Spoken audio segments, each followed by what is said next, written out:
मैं कहना चाहूँगा आज सेतल के लोगों ने जो नवाबगंज के पास कार्यालय की जो ओपनिंग हुई है, ये दूसरा कार्यालय खुला है सेतल में, सेतल के लोगों ने ये दिखा दिया कि उनके अंदर कितना जज्बा है।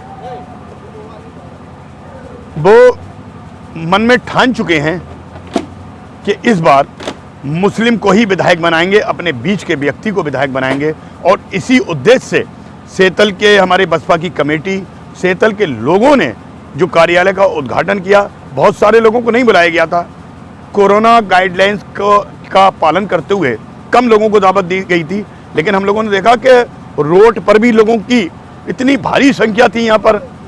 तो ये अपने आप में बयान कर रहा है कि यहाँ से बसपा का प्रत्याशी जो मोहम्मद यूसुफ साहब हैं, बहुत बड़ी जीत की ओर आगे बढ़ चुके हैं। अच्छा, आप जो हैं मोहम्मद यूसुफ साहब को जो कांधे से कांधा मिलाकर जो चुनाव लड़वा रहे हैं, दूसरी तरफ आपके चचा हैं डॉक्टर ताहिर अंसारी साहब, वो जो है सपा को चुनाव लड़वा रहे हैं। उस मामले में आपका क्या कहना है? आज हमसे ये दूसरी बार मौका है, हमसे पत्रकारों से जब बात हुई है, दिन में भी हमारे पत्रकारों ने चूँकि चाचा का ही नाम लिया, पता नहीं क्यों पीछे पड़े हैं। मैं तो सिर्फ आप लोगों के माध्यम से इतना कहना चाहूँगा कि आपने अगर चेयरमैन साहब जो डॉक्टर साहब की बात की है, चाचा हैं, अच्छी बात है, लेकिन मैं आपको बता दूं उत्तर प्रदेश में आजकल चाचाओं की स्थिति बड़ी खराब है। आज जो चाचा हैं उन पर ऐसी आफत टूटी पड़ी है कि उन्हें अपना घर बचाना मुश्किल पड़ रहा है। आप देखें अखिलेश यादव के चाचा शिवपाल जी, उन्होंने एक पार्टी बनाई थी और आज आलम यह है कि पूरी पार्टी जो प्रगति थी, उनकी प्रगतिशील पार्टी, उनके भतीजे ने पूरी पार्टी खत्म कर दी। अब बात कर रहे हैं आप हमारे चाचा की, डॉक्टर साहब हमारे चाचा हैं। हमारे चाचा एक नवाबगंज की राजनीति में बहुत प्रगति की, उन्होंने बहुत ज़्यादा प्रगति की, लेकिन जब उन्होंने समाजवादी पार्टी प्रत्याशी को समर्थन दिया तो उन्होंने अकेले समर्थन दिया, जबकि उनके वोट के, उनके साथ के 15 सभासद मुस्लिम सभासदों में से एक सभासद भी उनके साथ नहीं था। तो वो अपनी खाली दुर्गति करा रहे हैं। मैं फिर उनसे अपील करना चाहूँगा, बड़े नेता हैं, चाचा हैं, वक्त की नजाकत को समझें, सोचें और वो मुसलमानों के लिए मौका है, उनकी मदद करें। डॉक्टर ताहिर साहब ने एक चैनल के माध्यम से ये भी कहा था कि सपा की लहर चल रही, उस मामले में क्या कहना है? अरे कहाँ लहर चल रही है? जब से यूसुफ भाई चुनाव मैदान में आए, साइकिल की लहर नहीं चल रही है, साइकिल के पहियों में लहर आ गई है, और ऐसी लहर आ गई है जिसको अब ठीक नहीं कर पाएंगे आप 5 साल तक।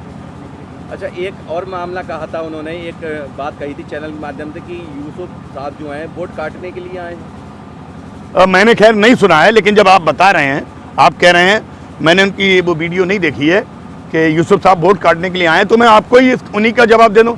आप बताएं, 5 साल पहले उन्होंने अपनी पत्नी को चुनाव लड़ाया था, इन्हीं भगवत जी के मुकाबले चुनाव लड़ाया था, मोहतरमा शैला ताहिर जी। तो वो बताएं, वो उस टाइम वोट काटने आए थे या जीतने आए थे? उनकी तो कोई पार्टी नहीं थी। अरे भाई, बहुत छोटी पार्टी है, बहुत छोटी पार्टी लड़े थे, ये तो नेशनल लेवल की पार्टी है। इसमें तो 70,000 के करीब एससी वोट है हमारी विधानसभा में, तो और जिसमें थे 30,000 वोट से हम अगर पड़ेगा स्टार्टिंग करेंगे, तो हम तो वोट काटने आए हैं, ये आप खुद जान सकते हैं, या वो काटने आए थे, ये जवाब वही देंगे। अच्छा, नवाबगंज विधानसभा में और भी कैंडिडेट हैं जो चुनाव लड़ रहे हैं, लेकिन आप भगवत जी पे ही निशाना क्यों साध रहे हैं? अरे विवेक भाई, फिर आपने वही बात कह दी। भगवत जी से देखिए, भगवत जी से मुसलमानों का एक रिश्ता रहा, मुसलमानों ने उन पर विश्वास किया, और एक बार नहीं किया, उन पर 3 बार विश्वास किया, 3 बार यहाँ से विधायक बनाया। और विधायक बनाने के बाद जब वो भाजपा छोड़ के आए थे, 2002 की बात है, इतने वोटों से जिताया था, हम लोग भी उनके साथ थे, उनके उस मिशन में, उस अभियान में। और सबसे मैं कह रहा था, हम उनके पूरे मिशन में, भगवत जी जब जीते थे 2000 में 39,000 वोटों से, और यही वजह थी कि मंत्री बने। लेकिन मंत्री बनने के बाद देखिए, आपने कहा कि उन्हीं पर निशाना साध रहे हैं। भाई, हमने भाजपा को कभी चुनाव नहीं लड़ाया, मुसलमान भाजपा को इक्का दुक्का लड़ाते हैं, एक आध 2-4 लोग अगर कहीं दे आते हैं वोट, वो लड़ाना नहीं होता है, वो पर्सनल ताल्लुकात हो सकते हैं। हम लोग आम आदमी पार्टी को नहीं लड़ा रहे हैं, कांग्रेस की प्रत्याशी वो हैं जो मौका देखकर आई हैं। हम भगवत जी से ये पूछना चाहते हैं, 3 बार यहाँ मुस्लिमों के वोट लिए उन्होंने, 3 बार वोटों से विधायक बने, और उसके बाद आपने देखा होगा वो क्या कहते हैं, हमारे एक बड़े वरिष्ठ पत्रकार हैं जफरुद्दीन साहब ने अमर उजाला में लिखा था उनका बयान कि मुसलमानों के वोट नहीं बुटल्ली मिले। दूसरी बार लिखा उन्होंने जब हारे कि मुसलमानों के वोट इस बार छिटक गए। उनने कभी ये नहीं कहा कि गंगबारों के बुटल्ली मिले। लोकसभा चुनाव देखें आप, पिछले चुनाव में सारे मुसलमानों ने वोट दिए, एससी समाज का समर्थन एससी समाज के लोगों ने दिए। उनके समाज के गंगबार वोट जो थे सारे संतोष जी को चले गए। लेकिन आज तक आप एक बयान नहीं देख सकते ये कहते हैं भगवत जी कि गंगबार वोट छिटक गया, गंगबार वोट नहीं मिला। मुसलमानों के वोट लेने के बाद वो मुसलमानों पर ही तंज कसते हैं, इसलिए हम उन पर ये बात लगातार कर रहे हैं। बसपा कार्यालय के सामने एक नारेबाजी का वीडियो भी वायरल हुआ था समाजवादी पार्टी के लोग। जी जी, मैं अन्नू भाई, बात सही है, उसमें मैं था वहाँ। आप, ये मेरा कार्यालय है, आपकी मंशा अगर गलत नहीं है, आप मेरे कार्यालय के सामने ये हमने खोला है, हमारे बसपा प्रत्याशी ने खोला है, आप इसके सामने अपनी गाड़ी कैसे लगा देंगे?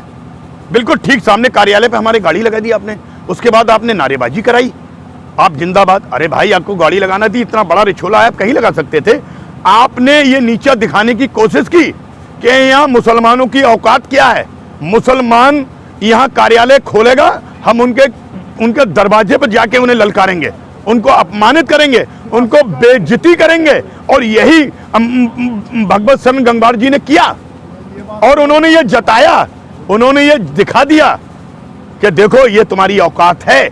अरे यूसुफ हमारा भाई नहीं है क्या, प्रत्याशी नहीं है? यूसुफ भाई किस मामले में कमजोर हैं? तुम कितने पैसे वाले हो? अरे मैं तो उस दिन की भी बात बताऊं जब पहला चुनाव लड़ने आए थे, जब भाजपा छोड़ के, तो ये कह रहे थे कि मुझ पर एक एम्बेसडर है।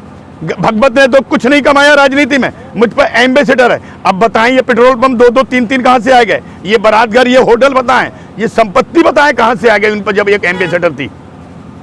ये हमारी देन है, ये मुसलमानों की देन है। मुसलमान नहीं समझ पा रहे हैं, अलग बात है। अच्छा, आप मुस्लिम को विधायक बनाने की बात कर रहे हैं, क्या नवाबिन विधानसभा में मुस्लिम एक विधायक बन सकता है? देखिए अन्नू भाई, हर आदमी का काम होता है प्रयास करना।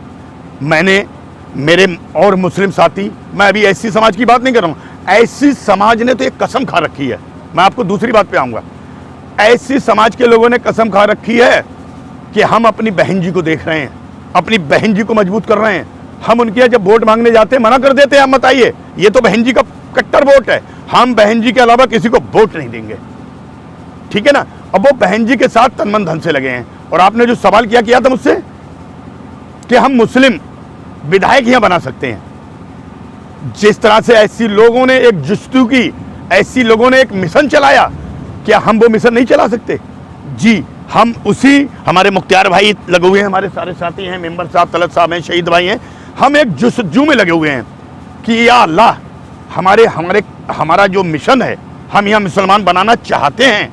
हम चाहते हैं इस नवाबगंज में विधायक बने, इसीलिए हम निकले हैं, यूसुफ भाई को चुनाव लड़ाने आए हैं। लेकिन हमारे अपने लोग ही इसमें रोड़ा बने हुए हैं। मैं एक बात पूछना चाहता हूँ, मुसलमान विधायक क्यों नहीं बनेगा? 1,35,000 मुस्लिम वोट, हमारा अपना वोट है, गंगबार 90,000। आज मुसलमानों को कोई पार्टी टिकट नहीं देती है। वजह क्या है? हमारे जो पुराने नेता रहे, उन्होंने कभी किसी नेता को आगे नहीं बढ़ने दिया, उन्होंने हमेशा टांग खींची। वो नहीं चाहते हैं यहाँ पर उनके अलावा कोई नेता बने, इसलिए तो मुसलमान नेता नहीं बनना है। लेकिन अल्लाह का शुक्र है, कभी भी कौम से कभी भी एक आदमी निकलता है जो एक मसाल लेकर निकलता है और उसके पीछे जनता जुड़ जाती है। आज यही आलम है, नेता एक तरफ है और हम एक तरफ हैं। अब हम बताएं आपको, हम आज पूछना चाहते हैं आप पत्रकार लोगों के माध्यम से, अपने उन मुस्लिम जो नेता हैं हमारे इस नवाबगंज के, हम इस सेतल में बैठे हैं कि सानू भाई की बात करें, आज अगर वो किसी पार्टी से टिकट लेके आ जाएं, क्या गंगबार वोट उन्हें देंगे? क्या अहमदाबाद में उन्हें वोट मिलेगा? क्या रिछोला में वोट मिलेगा? क्या रिछोला चौधरी में? एक भी गंगबार वोट, एक बूथ जीत के आ जाए शानू भाई, तो मैं राजनीति छोड़ दूंगा, मैं उनकी गुलामी करूंगा जिंदगी भर। मैं बात करना चाहता हूं, शानू भाई की तो अलग, मेरे बहराब भाई हैं, मेरा तो सपना है, मेरा सपना ये नहीं है कि यूसुफ भाई चेयरमैन बने, मेरा सपना है कि मेरा शानू भाई चेयरमैन है, वो विधायक बने। मेरा सपना है कि इस सैतल की सरजमी से मेहराब भाई चेयरमैन बने। मेरा सपना है यहाँ से फहीम भाई विधायक बने। मेरा सपना है यहाँ पर शब्बू भाई जो चेयरमैन लेने वो विधायक बने। मेरा सपना है यहाँ पर कि हमारा आमिर जैदी साहब हमारे मित्र वो विधायक बने। मेरा सपना है बराबर में टांडा गांव है, मेरे रफीक भाई सिद्दीकी विधायक बने। मेरा सपना ये भी है कि यहाँ पर इशाक भाई वो विधायक बने। क्या बताइए हमारा सपना क्या गलत है? हम उस सपने को पूरा करने के लिए आगे आए हैं। लेकिन इन लोगों के नाम लिए मैं एक सांस में 1000 नाम गिना दूंगा मुसलमानों के। क्या कोई जब ये मुसलमान चुनाव लड़ने आएंगे तो क्या कहेंगे? कल ये जब ये कहेंगे हमसे कि हम मुसलमान हैं, हम चुनाव लड़ने आए हैं, तो हम तो उनके साथ हो जाएंगे, क्योंकि हम चाहते हैं विधायक बने, मुसलमान विधायक बने। लेकिन वो लोग खूब दिल से सोचें, खूब दिमाग लगा के सोचें, क्या जब वो गंगवारों में जाएंगे, क्या गंगवार उन्हें वोट देगा तो वो रमेश गंगवार को अपना नेता चुन लेंगे, वो विशाल को अपना नेता चुन लेंगे, वो डॉक्टर आर्या को चुन लेंगे, वो किसी भी गंगवार को चुन लेंगे, लेकिन किसी मुसलमान को नहीं जाएंगे। ये मुसलमानों के समझ में नहीं आया है, बस इसी मिसल को लेके आगे आए। अच्छा, विधायक जी जो पूर्व हैं भगवत सरन जी, उनकी एक वीडियो वायरल हुई थी जिसमें एक प्रधान से उन्होंने कहा था कि उन्हें चक्कर गिन्नी बना देंगे, उस बारे में आपका क्या? अरे अन्नू भाई, वो गंगवार, वो हम बात जो कर रहे हैं वो है एक पत्रकार थे, वो सॉरी एक प्रधान जी थे, कंप्यूटर कहते हैं उनसे, वो रास्ते में मिले होंगे। उन्होंने ये जो चक्कर घिन्नी वाली बात कही थी, आप जान सकते हैं ये हताशा में कही थी उन्होंने। भगवत जी चुनाव हार रहे हैं, भगवत जी मुसलमानों में कहते हैं गंगवार वोट मिल लिया है, और गंगवारों में कहते हैं कि मुसलमान मिल लिया है। अरे भाई, कहाँ से मिल लिया है? आज जब हमारे बीच का प्रत्याशी हम क्यों दे दें तुम्हें, जब तुम हमें नहीं देते हो? हमने देखा है इस्लाम साबिर साहब को, हमने देखा है सैजिल इस्लाम साहब को, हमने देखा है आयशा इस्लाम साहब को। जब वो यहाँ पर चुनाव लड़ने आए तो कितने गंगवारों ने यहाँ वोट दिए? किसी ने नहीं दिए। तो हम उन्हें कैसे दे दें? उन्होंने ये बात कहा कि हम चक्कर घिन्नी वाली बात जो आई, पत्रकार साहब, वो एक गंगवार से कही है उन्होंने, लेकिन उन्होंने कभी किसी गंगवार को चक्कर घिन्नी बनाया? उनने हमेशा पूरी जिंदगी मुसलमानों को चक्कर घिन्नी बनाया है। जब मुसलमानों पर कोई मामला आया, मुसलमानों पर कोई आफत टूटी, भगवत जी किसी मुसलमान के साथ खड़े नहीं आए। फारूक हत्याकांड हुआ, माया अस्पताल हुआ, हमारे फारूक का कत्ल हुआ, अली शरवर का कत्ल हुआ, कितने मुसलमानों के कत्ल हुआ। अभी जो लड़के का एक का कत्ल हुआ नवाबगंज के अंदर, बोरे में लाश मिली, क्या नाम था उसका, शारिक हत्याकांड। आप देखें, किसी कत्ल का खुलासा नहीं हुआ, और हर बार विधायक मंत्री हर बार विधायक और मंत्री कौन होते थे? भगवत जी। तो चक्कर घिन्नी ये कभी नहीं बना सकते अपनी बिरादरी को। अगर इन्हें चक्कर घिन्नी बनाना होती, अगर इन्हें चक्कर घिन्नी बनाना होती तो ये चक्कर घिन्नी बनाते जिन लोगों ने इनके ऊपर जानलेवा हमला किया। पिछला चुनाव सब लोग, यहाँ पर बहुत सारी भीड़ आ गई है, देखा जब भगवत जी चुनाव लड़ रहे थे तो नरई से निकलते हुए उन्हें का रास्ता मुख्तियार भाई, पूर्व विधायक केसर सिंह गंगवार और पिंटू पिरमुख जी ने उनका रास्ता रोका था, और हालात ये थे कि विधायक जी को जान बचाना मुश्किल पड़ रही थी। अब मैं पूछना चाहता हूं, मुकदमादारी हुई, 307 का मुकदमा लिखा गया, आपने कितना चक्कर घिन्नी बनाया? कौन से जो लोग आपकी जान लेने के लिए तैयार खड़े थे, आपने उन्हें चक्कर घिन्नी बनाया? आप बताएं मुझे। बल्कि आपने क्या किया, वो आपकी बिरादरी के थे, आपने उन्हें माफ कर दिया। आप कोर्ट में मुकर गए, आप कोर्ट में ये मुकर गए कि हम पर जो हमारे ऊपर हमला नहीं हुआ। हमारे ऊपर जब हमला उन्होंने किया ही नहीं, आपने देखा होगा अखबार में छाए रहे के बयान से मुकरे। केसर सिंह जो तुम्हारे जानी दुश्मन, राजनीतिक जानी दुश्मन, जो विशाल और जो प्रमुख जी, आप उनको चक्करगन्नी नहीं बना रहे हैं, आप उनके मुकदमे वापस ले लेते हैं, और मुसलमान की इतनी सी बात देख लेते हैं तो आप धड़ से मुकदमा लिखवा देते हैं। तो वो किसी गंगवार को चक्करगन्नी नहीं बनाएंगे, वो मुसलमान को चक्करगन्नी बनाने का काम करते हैं।